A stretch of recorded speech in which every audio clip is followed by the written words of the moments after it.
নবী আলাইহিস সালাম যখন ওই গারে হিরার মধ্যে ধ্যানে মগ্ন থাকতেন আল্লাহ পাকের মুহাব্বতে নবী আলাইহিস সালাম গারে হিরার মধ্যে বসে ধ্যান করতেন। কোনো যাওয়ার মতো কোনো রাস্তা নাই, কোনো সিঁড়ি বানানো ছিল না, এত উঁচু পাহাড়। আম্মা জান খাদিজাতুল কুবরা রাদিয়াল্লাহু তাআলা আনহা মাঝে মাঝে খাবার দাবার পানীয় নিয়ে নবী আলাইহিস সালামের কাছে ওই গুহার মধ্যে পৌঁছে যাইতেন। প্রশ্ন, কিভাবে সম্ভব একটা মহিলার পক্ষে? আরে মুহাব্বত ভালোবাসার কারণে ওই পর্যন্ত উঠে গেছেন। বিবিরা ভালোবাসছেন, সাহাবায়ে কেরাম ভালোবাসছেন, কাফের মুশরিকরাও মুহাব্বত করতে ভালোবাসতেন। আর অন্য মাখলুকাত তো আছেই। নবী আলাইহিস সালাম হাইটা যাইতেছেন, এক এসে ছায়া দিতেছেন। নবী আলাইহিস সালাম হাইটা যাইতেছেন, গাছ ছায়া দিচ্ছে, গাছ মোয়া পড়তেছে। আর তো নবী আলাইহিস সালাম যেগুলো করছে, নবীর মান কেমন মুহাব্বত। আল্লাহু আকবার। নবী যখন মায়ের গর্ভে, তখন আমেনা কেউ এরকম সম্মান করা হয়েছে। সাহাবায়ে কেরাম এত মুহাব্বত করছেন, এত ভালোবাসছেন। তো যদি কোনো আমল নবী আলাইহিস সালাম পছন্দ করতেন, তো সাহাবায়ে কেরাম সেগুলো করতেন।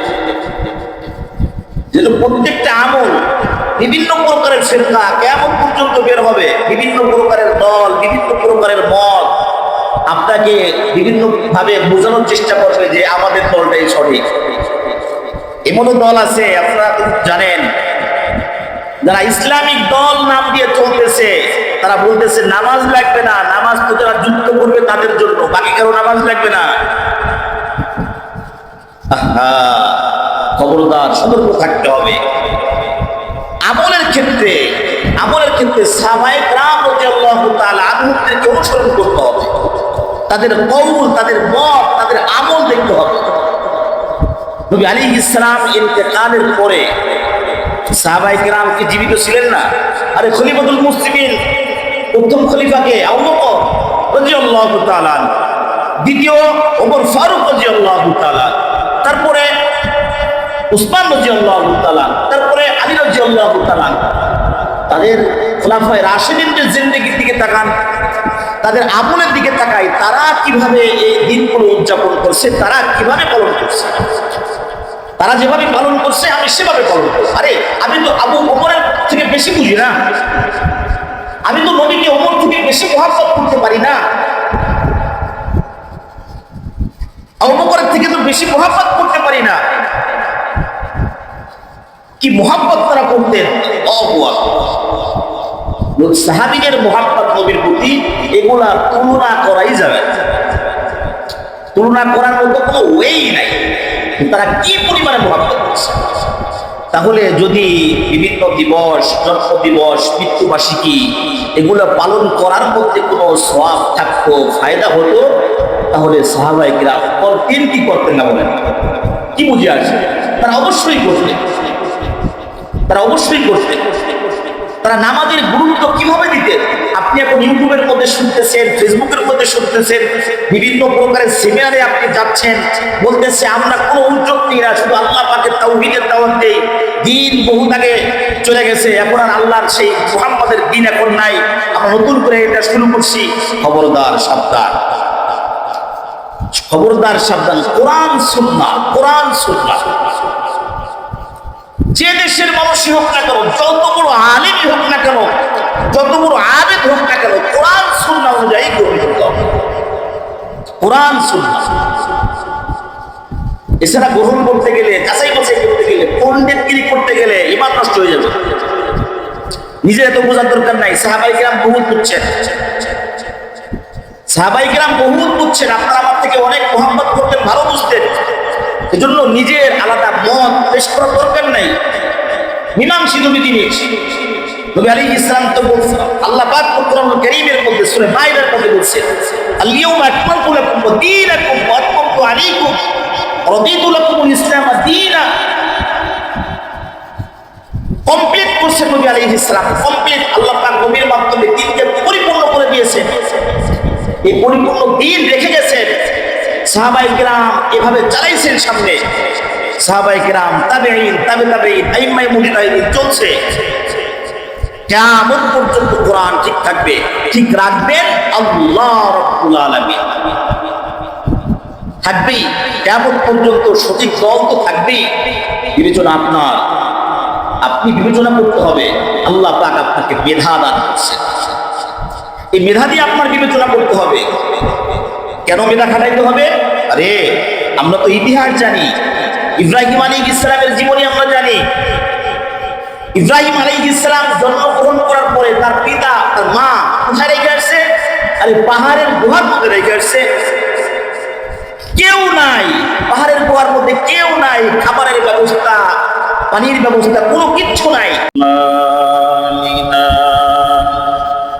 من يهده الله فلا مضل له ومن يضلله فلا هادي له ونشهد أن لا إله إلا الله وحده لا شريك له ونشهد أن سيدنا وحبيبنا ومولانا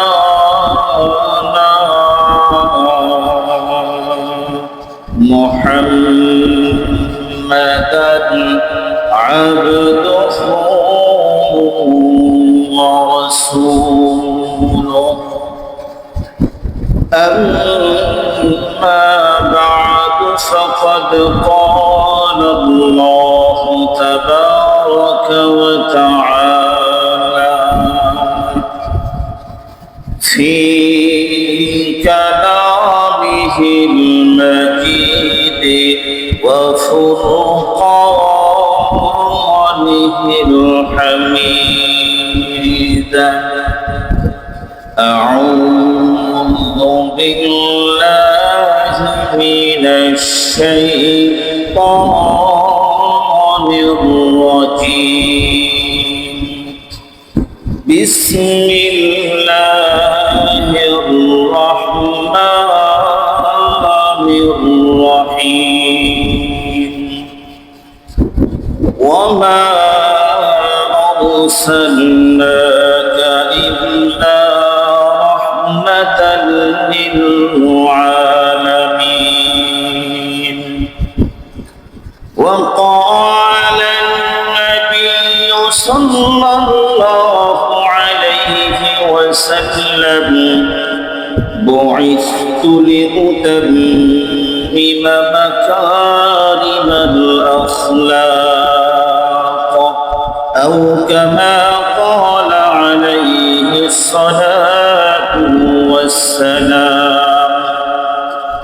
সকলেই দুরূদ শরীফ পড়ি আল্লাহুম্মা সাল্লি আলা মুহাম্মাদিন ওয়া আলা আলি মুহাম্মাদ কামা সাল্লাইতা আলা ইব্রাহিম ওয়া আলা আলি ইব্রাহিম إنك حميد مجيد اللهم بارك على محمد وعلى آل محمد كما باركت على إبراهيم وعلى آل إبراهيم إنك حميد مجيد الحمد لله ثم الحمد لله আল্লাহ পাকের দরবারে অসংখ্য অগণিত শুকর এবং সুজুদ যে আল্লাহ রাব্বুল আলামিন আমাদেরকে জুমার সালাত আদায় করার জন্য তার ঘর মসজিদে এসে বসার তৌফিক দান করেছেন। এজন্য শুকরিয়া আদায় করি আলহামদুলিল্লাহ। আরবি যে মাস চলতেছে রবিউল আউয়াল, এই মাসের নাম রবিউল আউয়াল। আমরা মোটামুটি সবাই জানি এবং বিভিন্নভাবে বিভিন্ন দেশে বিভিন্নভাবে নবী আলাইহিস সালামের জন্মদিন উপলক্ষে বিভিন্ন প্রকারের উৎসব হয়, আমরা দেখি এবং শুনি।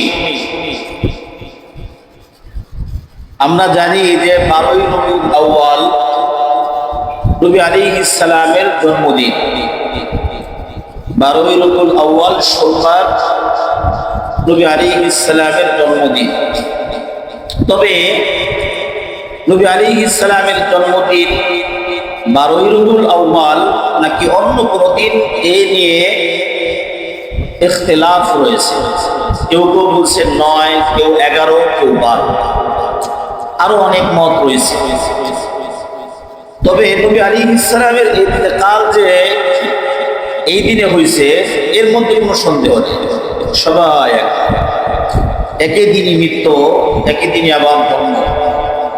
যদি পালন করতেই হয় তাহলে কোনটা করবেন বা আমরা কোনটা করব?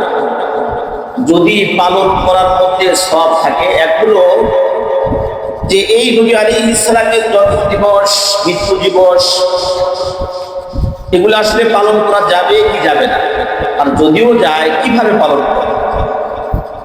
আমরা তো বিভিন্নভাবে জানি এবং কিছু কিছু দল, কিছু কিছু ভাইরা তারা বিভিন্নভাবে এটা উৎসবগুলো পালন করে এবং সবের নিয়তে তারা আমল করে, বিভিন্নভাবে আমল করে আসতেছে।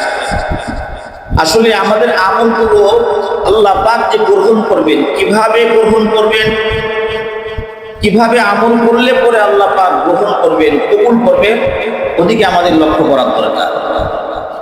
আবার জোশ আছে, জোশে হুঁশ থাকতে হবে। জোশ তো অবশ্যই থাকবে, জোশে কি থাকতে হবে? হুঁশ থাকতে হবে। যদি জোশে হুঁশ না থাকে তো দুর্ঘটনা ঘটে যাবে। জোশ থাকবে, তবে হুঁশও রাখা লাগবে। নবী আলাইহিস সালাম এই পৃথিবীতে আগমন করছেন, আল্লাহ পাক নবী আলাইহিস সালামকে পাঠিয়েছেন। নিঃসন্দেহে এটা বড়, এর মধ্যে কোনো প্রকারের সন্দেহ নাই। কারণ আল্লাহ রাব্বুল আলামিন কুরআনুল কারীমের মধ্যে ঘোষণা করেন, ওয়ামা আরসালনাকা ইল্লা রাহমাতাল লিল আলামিন। আল্লাহ রাব্বুল আলামিন রাসূলকে পৃথিবীতে পাঠাইছেন, দুনিয়াতে পাঠাইছেন শুধু মানব জাতির জন্য না, সমস্ত মাখলুকাতের জন্য। আল্লাহ পাক যত সৃষ্টি বানাইছেন সবার জন্য এটা রহমত। নবী আলাইহিস সালাম সবার জন্য রহমত, সবার জন্য বরকত। চাঁদ এবং সূর্য তারাও আল্লাহ পাকের সৃষ্টি, দিন এবং রাত সবই তো আল্লাহ পাকের সৃষ্টি। নবী আলাইহিস সালামের দুনিয়াতে আগমন রহমত তো সমস্ত জগতের জন্য, শুধু পৃথিবীর মানুষের না, সমস্ত জগতের জন্য নবী আলাইহিস সালাম রহমত। এই রহমতের নবী যে দুনিয়াতে আসছেন, অবশ্যই মুমিন ব্যক্তিদের দিলের মধ্যে শান্তি লাগা, খুশি হওয়া, এটা অবশ্যই ভালো। তবে এই যে রহমাতাল লিল আলামিন আল্লাহ পাক যাকে বলছেন পৃথিবীর সেরা মানব, দোজাহানের বাদশাহ, সমস্ত নবীদের সরদার জনাবে মুহাম্মদুর রাসূলুল্লাহ সাল্লাল্লাহু আলাইহি ওয়াসাল্লাম, তার ইন্তেকাল, এই পৃথিবী থেকে তার বিদায় নেওয়াটা, এরকম মৃত্যুতে তো এরকম জন্মগ্রহণ করে যেরকম খুশি, বিদায় নেওয়াটা এটা কি এরকম দুঃখে, শোকে। একই দিন যদি হয় তাহলে আমরা কোনটা পালন করব? আমরা নবী আলাইহিস সালামের হাদিস, নবী আলাইহিস সালামের সুন্নাহগুলো পালন করব সাহাবায়ে কিরাম রাদিয়াল্লাহু তাআলা আনহুদের তরিকায়। কেন? কারণ নবী আলাইহিস সালামকে নিজের জীবন থেকে বেশি মহব্বত করতেন সাহাবায়ে কেরাম রাদিয়াল্লাহু তাআলা। নিজের জীবন থেকে বেশি মহব্বত। কিরকম মহব্বত করতেন? আরে নবী আলাইহিস সালাম যখন উযু করতেন, উযু করার পরে যে পানি ঝরতো, এই পানিগুলা সাহাবায়ে কেরাম নিয়ে নিজের শরীরের মধ্যে মাখাইতো, পান করতো।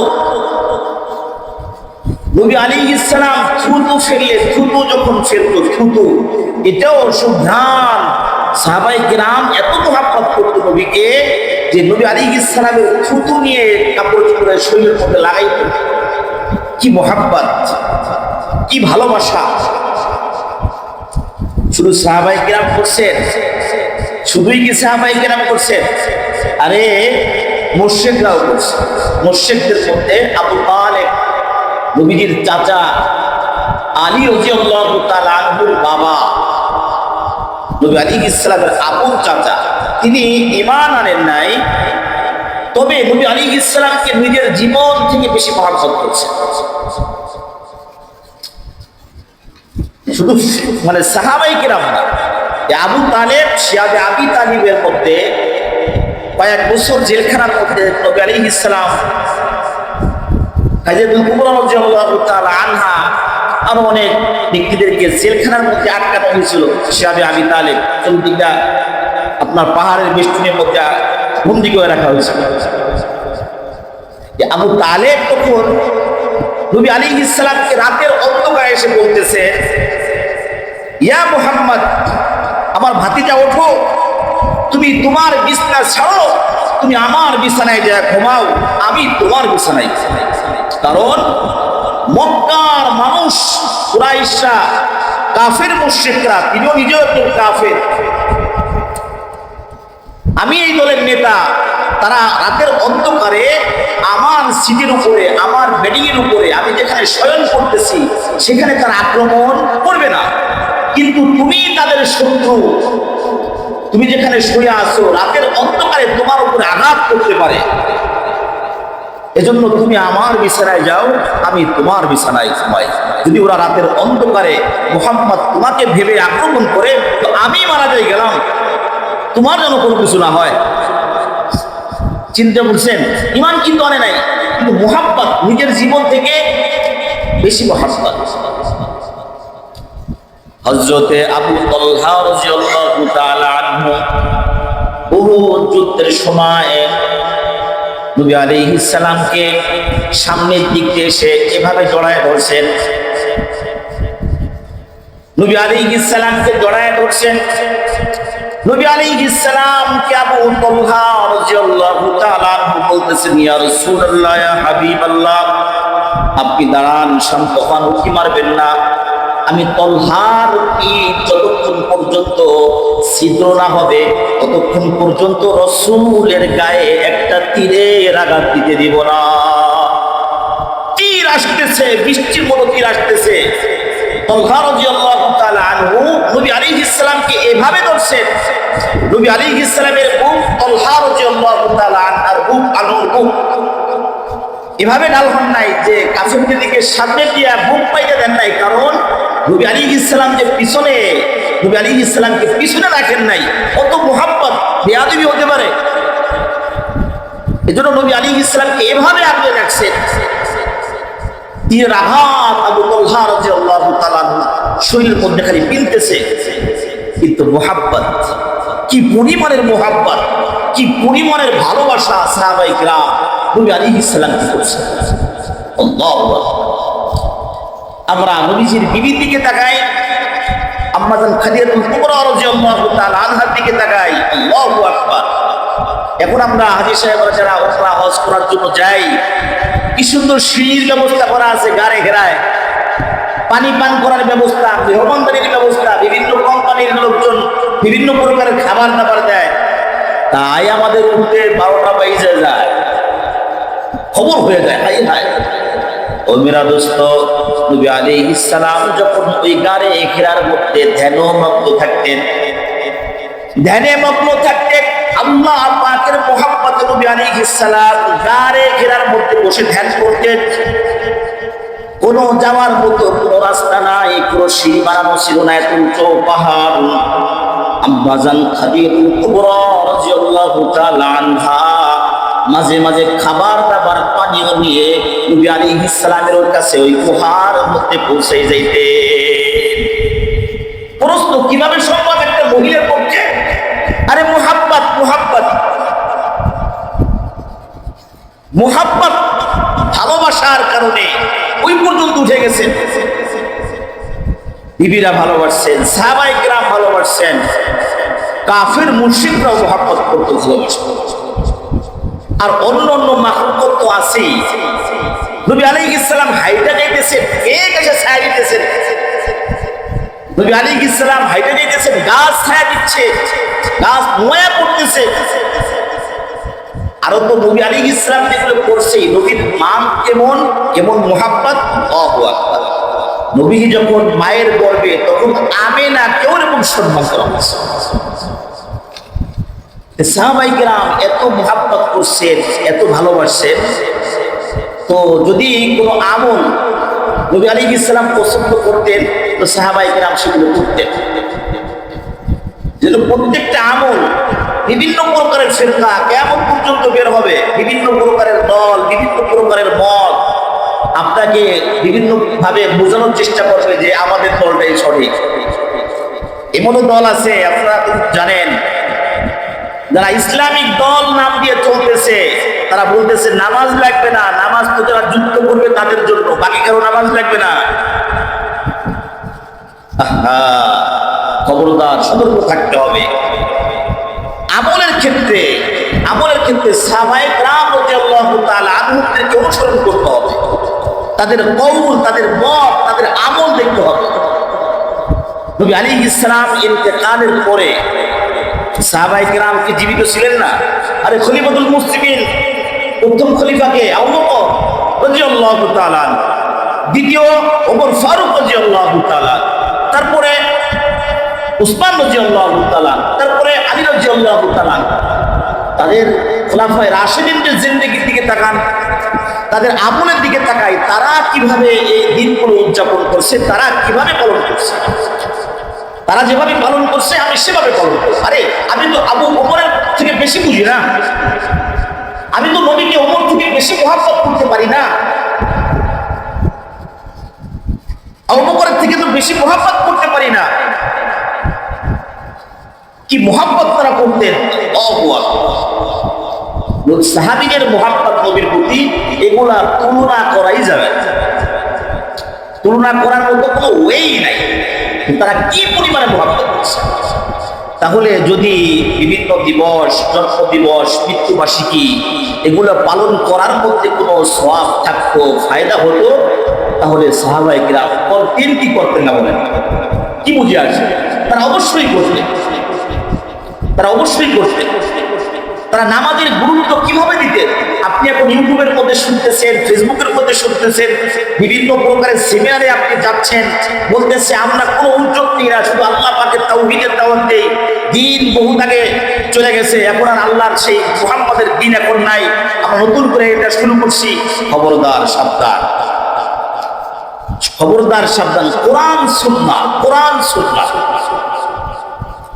যে দেশের মানুষই হোক না কেন, যত বড় আলিমই হোক না কেন, যত বড় আবেদ হোক না কেন, কোরআন সুন্নাহ অনুযায়ী গ্রহণ করতে হবে। কোরআন সুন্নাহ এছাড়া গ্রহণ করতে গেলে, যাচাই বাছাই করতে গেলে, পণ্ডিতগিরি করতে গেলে ঈমান নষ্ট হয়ে যাবে। নিজের এত বোঝার দরকার নাই। সাহাবায়ে কেরাম বহুত বুঝছেন, সাহাবায়ে কেরাম বহুত বুঝছেন। আপনারা আমার থেকে অনেক মুহাব্বত করতেন, ভালো বুঝতেন, এজন্য নিজের আলাদা মত পেশ করার দরকার নাই। মীমাংসী নবী জিনিস। নবী আলাইহিস সালাম তো বলছেন, আল্লাহ পাক কোরআনুল কারীমের মধ্যে সূরা মাইদার মধ্যে বলছেন, আল-ইয়াউমা আকমালতু লাকুম দীনাকুম ওয়া আতমামতু আলাইকুম ওয়া রাদিতু লাকুমুল ইসলাম দীনা। কমপ্লিট করছেন নবী আলাইহিস সালাম, কমপ্লিট। আল্লাহ পাক নবীর মাধ্যমে দ্বীনকে পরিপূর্ণ করে দিয়েছেন। এই পরিপূর্ণ দ্বীন রেখে গেছেন। সাহাবায়ে কেরাম এভাবে চালাইছেন সামনে। সাহাবায়ে কেরাম, তাবেঈন, তাবেঈন, আইম্মায়ে মুজতাহিদিন চলছে।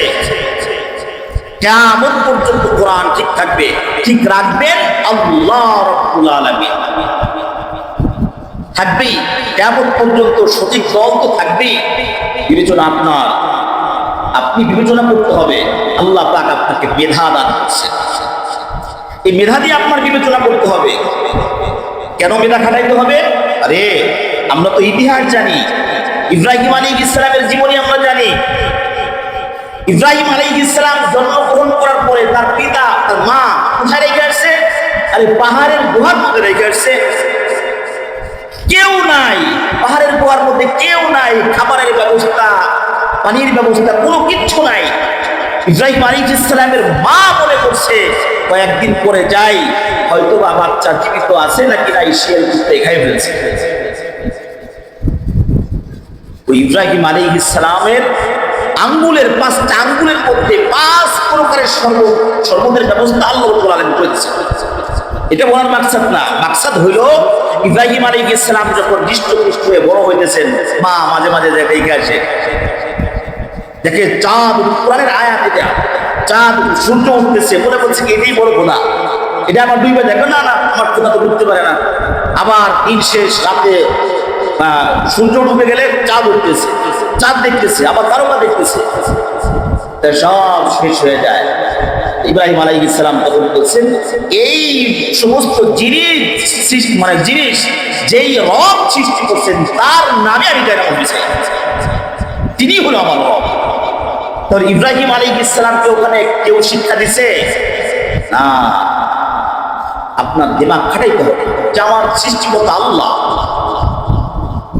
আপনি একজনকে ভুলভাল বুঝাবেন, আপনি বুঝে আমল করা শুরু করবেন না, করা যাবে না, করা যাবে না। যদি করেন, যে করাবে সেও ক্ষতিগ্রস্ত আর আমিও ক্ষতিগ্রস্ত। আল্লাহ পাক আমাদের বুঝবার তৌফিক দান করেন। সাহাবায়ে কেরাম রাদিয়াল্লাহু তাআলা আনহুম বলে করছেন, যেভাবে আমল করছেন সেভাবেই আমাদের আমল করতে হবে। দ্বিতীয় কোনো পন্থা অবলম্বন করার মধ্যে আমাদের কোনো ফায়দা নাই। এটাও আল্লাহ রাব্বুল আলামিন বলছেন, কুল হাল নুনাব্বিউকুম বিল আখসারিনা আমালা الذين ضل سعيهم في الحياة الدنيا وهم يحسبون أنهم يحسنون صنعا। দুনিয়ার কিছু মানুষ মনে করে, আল্লাহ পাক বলেছেন, হে আমার হাবিব আপনাকে বলে দিব যে আমল করতেছে, আমলের দিক দিয়া, দিলের দিক দিয়া ক্ষতিগ্রস্ত কারা? আল্লাযীনা দাল্লা সাইয়ুহুম ফিল হায়াতিদ দুনিয়া। দুনিয়াতে তারা অনেক কষ্ট পেশ করে আমল করে আর মনে করে ভালো কাজ করতেছে। আল্লাহ পাক বলছেন আসলে এরা ক্ষতিগ্রস্ত, এরা ভালো কাজ করতেছে না। এজন্য আপনি নিজের মতো মানে নিজের মত মতো যদি আমল করেন হবে না, নিজের মত মতো কোনো আমল করা যাবে না। কোরআন সুন্নাহ,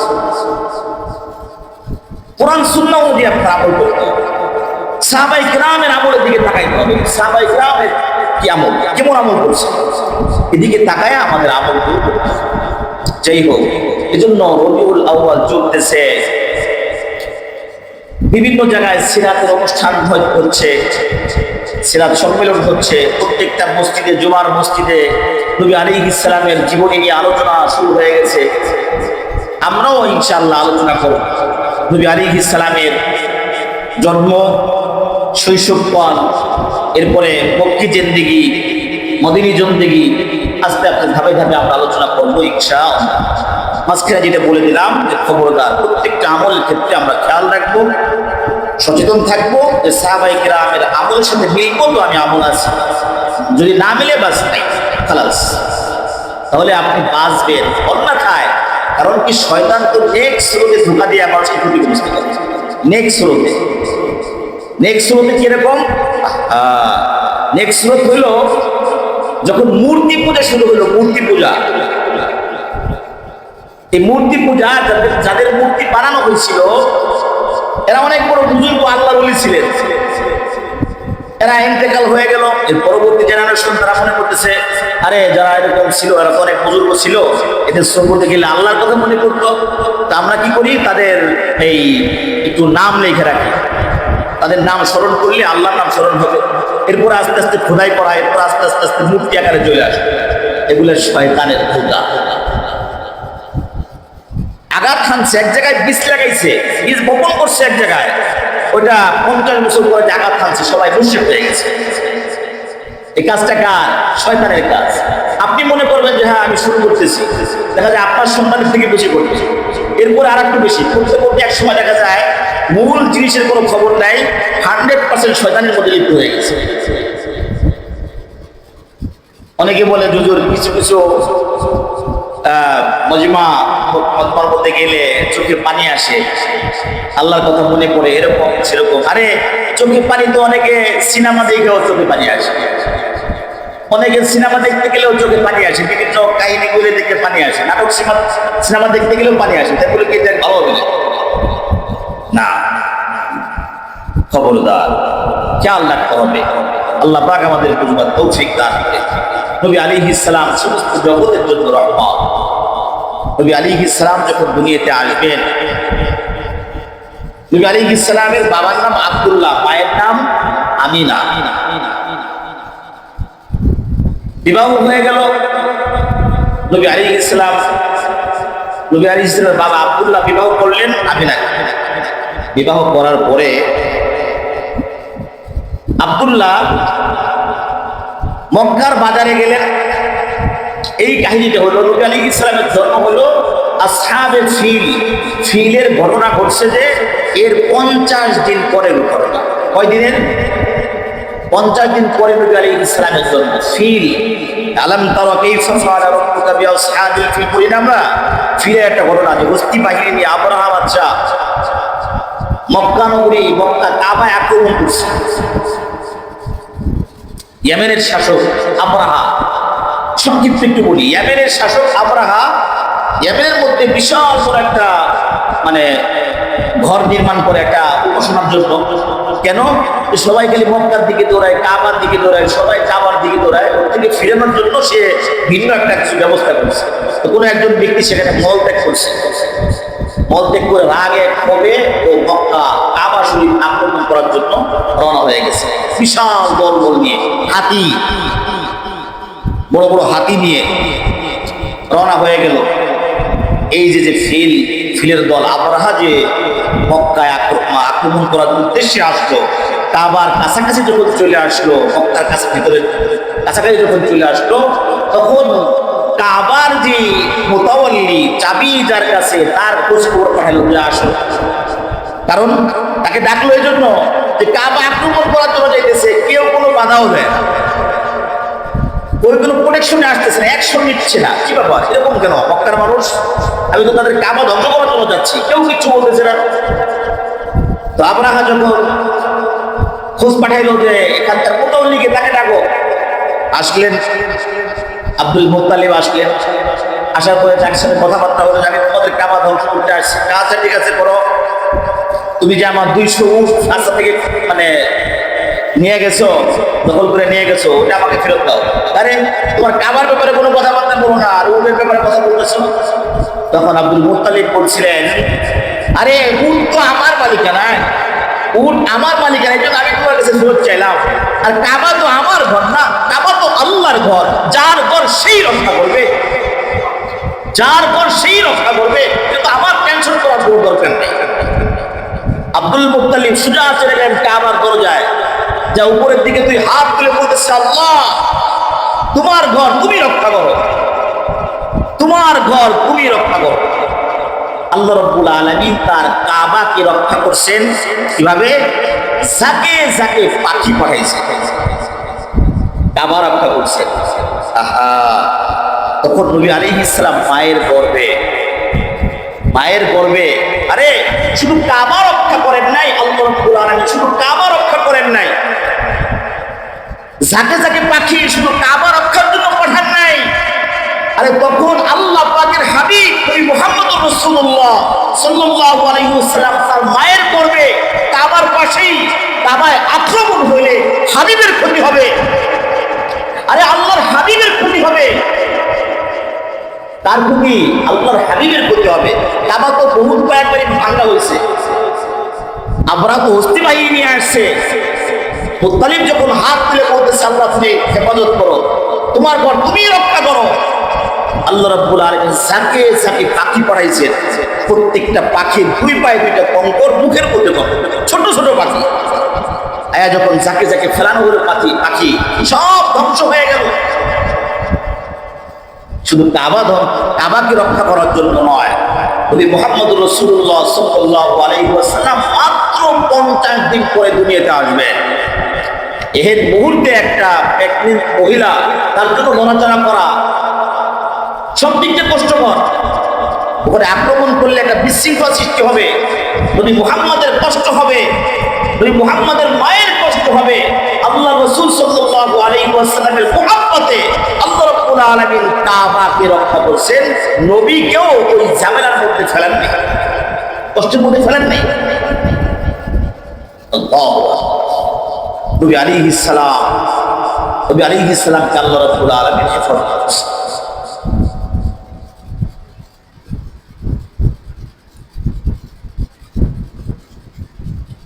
আব্দুল্লাহ যখন বিবাহ করলো, মক্কার বাজারে গেছে। এই ঘটনার পরে যখন বাজারে গেছে, যাওয়ার পরে দেখে একজন আফ্রিকান দাসী বিক্রি করতেছে। আব্দুল্লাহ একটা ছোট্ট মেয়ে, 9 বছরের একটা মেয়েকে কিনে নিয়ে আসছে। তার দিকে তাকায় দেখে মায়া লাগে, মাত্র 9 বছর বয়স, দেখতে কালো, মায়াবী চেহারা, কিনে নিয়ে আসছে যে আমি বিবাহ করছি, আমার বিবি এখানে একা একা থাকে, বিবির সাথে থাকবে, যেন নিয়ে আসছে। এই মেয়েটাই কিনে নিয়ে আসছে। যখন কিনে নিয়ে আসছে, আসার পরে যখন বাড়িতে দিচ্ছে, আমেনা নাও তোমার জন্য নিয়ে আসছে, আমিনার সাথে থাকে, খেদমত করে। দেখা যায় এই ছোট্ট 9 বছরের মেয়েটাকে আনার বাড়িতে আনার পরে আব্দুল্লাহর সংসারের মধ্যে খালি বরকত আর বরকত, বরকত আর বরকত। তোর আব্দুল্লাহ বলতেছিল, আমেনা এই মেয়েটাকে আনার পর তো আমাদের সংসারের মধ্যে প্রচুর বরকত হচ্ছে। তখন এই মেয়েটার নাম আব্দুল্লাহ রাখলেন হলো বারাকা। বারাকা রাখলেন, বারাকা, খালি বরকত আর বরকত। আব্দুল্লাহ সফরে চলে গেল ব্যবসার উদ্দেশ্যে, রাস্তায় ইন্তেকাল হয়ে গেল। নবী মুহাম্মদ রাসূলুল্লাহ সাল্লাল্লাহু আলাইহি ওয়াসাল্লাম গর্ভে, পেটেও কি পেটে না তাও খবর নাই। একদিন পরে স্বপ্নে দেখলেন, আমিনা স্বপ্নে দেখলেন যে আকাশের থেকে একটা তারকা তার কোলের মধ্যে চলে আসছে। আকাশ থেকে একটা তারকা তার কোলের মধ্যে চলে আসছে। এই স্বপ্নটা তখন ঘরের মধ্যে তো 2 জন, আমেনা আর বারাকা। আমেনা তখন বারাকার কাছে স্বপ্নটা বললেন যে আমি তো আজকে রাত্রে এই স্বপ্নটা দেখছি। তখন বারাকা বলতেছে যে আমার মনে হয় আপনার ঘরে, আপনার গর্ভে চাঁদের মতো সুন্দর একটা সন্তান আল্লাহ প্রদান করতেন। কে বলতেছে? বারাকা। নবী আলাইহিস সালাম তো গর্ভে চলে আসছে। স্বপ্নে আমেনা এগুলো দেখছেন। আমেনা যেদিকে যায় ঘ্রাণ ছড়ায়, গোসল করতে যায়, গোসল করে যখন বের হয়, এরপরে যে গোসলখানায় যায় ঘ্রাণ আর ঘ্রাণ, আরে ঘ্রাণ। আমেনা থুতু ফেলায় ঘ্রাণ, রাস্তা দিয়ে হাঁটে ঘ্রাণ। আমেনা কূপের মধ্যে পানি তুলতে যায়, রশি লাগে না, কেন? পানি নিচ থেকে উপরে চলে আসে। আমেনা বালতি দিয়ে পানি নিয়ে আসে, রশি লাগে না। এলাকার লোকজন আমিনারে বলে, আমিনা একটু দাঁড়াও, একটু অপেক্ষা করো, আরে প্রয়োজনে এই পানি তোমার বাড়িতে দিয়ে আসবো, তুমি দাঁড়াও, তুমি চলে গেলে পানি নিতে চলে যাবে। আল্লাহু আকবার। বরকত কার জন্য? নবী মুহাম্মদের জন্য। মুহাম্মদ রাসূলুল্লাহ সাল্লাল্লাহু আলাইহি ওয়াসাল্লাম। আব্দুল মুত্তালিব বলছে, কি ব্যাপার, এই ঘ্রাণ কিসের? গোসলখানা থেকে ঘ্রাণ আসতেছে, এই জায়গা থেকে ঘ্রাণ আসে, ওখান দিয়ে ঘ্রাণ আসে, ঘ্রাণ কিসের? আমি এতক্ষণ বলে যে আপনার বলতে পারি না, তবে আমি যখন বুঝতে পারতেছি আমার পেটে যা আছে এইটার বরকত এগুলো হচ্ছে। সুবহান। নবী আলাইহিস সালাম রহমতের নবী, বরকতের নবী। নবী আলাইহিস সালাম ফেরের মধ্যে আছেন।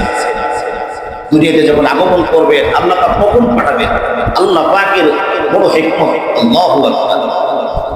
দিনেও না, রাতেও না, সুবহ সাদেকের সময় আল্লাহ রাব্বুল আলামিন দুনিয়াতে পাঠাইলেন। দুনিয়াতে পাঠানোর পরে সর্বপ্রথম এই যে বারাকা নামের মেয়েটা, এই যখন কোলে নিছে, সর্বপ্রথম কোলে নিয়ে আমেনার কোলে দিচ্ছে আর বলতেছে, হায় আমি তো মনে করছিলাম আকাশের চাঁদের মতো সুন্দর একটা সন্তান আল্লাহ পাক আপনাকে দান করবে। আরে আমার এই ধারণা থেকে অধিক সুন্দর, অধিক সুন্দর, চাঁদের থেকে বেশি সুন্দর একটা সন্তান আল্লাহ পাক আপনাকে দান করবে। ব্যাস খুলে দিয়ে দিল। সর্বপ্রথম খুলে দেন সেই বারাকা। আল্লাহু আকবার।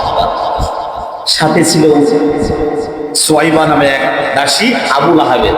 আবুল আহাব কে? নবী আলাইহিস সালামের চাচা। আবুল আহাব কে? ইসলাম গ্রহণ করে নাই। আবুল আহাব কে? মৃত্যু পর্যন্ত নবীর সুত্রতামি করছে। আবুল আহাব কে? উম্মে জামিলের স্বামী। আবুল আহাব হলো তিনি যার জন্য কোরআন একটা সূরা নাযিল হয়েছে, তাব্বাত ইয়াদা আবি লাহাবি ওয়া তাব। এই আবুল আহাবের দাসী যখন নবী আলাইহিস সালাম দুনিয়াতে আসছেন, দৌড়ে সুয়াইবা দৌড়ে আবুল আহাবের কাছে বলছে, আরে আপনার ভাতিজা, আপনার ভাইয়ের সন্তান হয়েছে, আব্দুল্লাহর ছেলে হয়েছে। তো আবুল আহাব এত পরিমাণের খুশি হয়েছে, খুশি হয়ে বলছে, যাও তোকে আজাদ করে দিলাম। সুয়াইবাকে আজাদ করে দিচ্ছি খুশিতে। আব্বাস রাদিয়াল্লাহু তাআলা কে? নবী আলাইহিস সালামের চাচা। হযরত আব্বাস রাদিয়াল্লাহু তাআলা আনহু নবী আলাইহিস সালামের চাচা। তিনি একদিন স্বপ্নে দেখেন, এক রাতে স্বপ্নে দেখেন, তিনি দেখেন আবুল আহাব জাহান্নামী। তার কাছে প্রশ্ন করছে, তোমার কি হালত? তখন আবুল আহাব উত্তর দিচ্ছে যে আমার ভাতিজা আব্দুল্লাহ ছেলে মুহাম্মদ দুনিয়াতে আসার পরে আমার যে প্রথম সংবাদটা আমার সুয়াইবা দাসী দিছিল, আমি খুশিতে 2 আঙ্গুল দিয়া তাকে আজাদ করছিলাম। মাঝে মাঝে এই আঙ্গুল চুষলে একটু পানি পাওয়া যায়, একটু শান্তি পাওয়া যায়। জাহান্নামে আছে, কিন্তু ওই যে নবীর মোহাব্বতে 2 আঙ্গুল ব্যবহার করছে, ওই আবুল আহাবের এই 2 আঙ্গুল দিয়ে মাঝে মাঝে পানি আসে কোথায়? জাহান্নামে। তখন সে একটু আরাম পায়।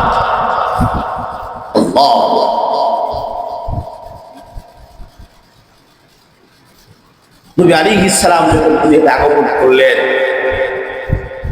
আগমন করার সময় কয়েকটা অলৌকিক ঘটনা ঘটেছে, আল্লাহ রাব্বুল আলামিন ঘটাইছেন।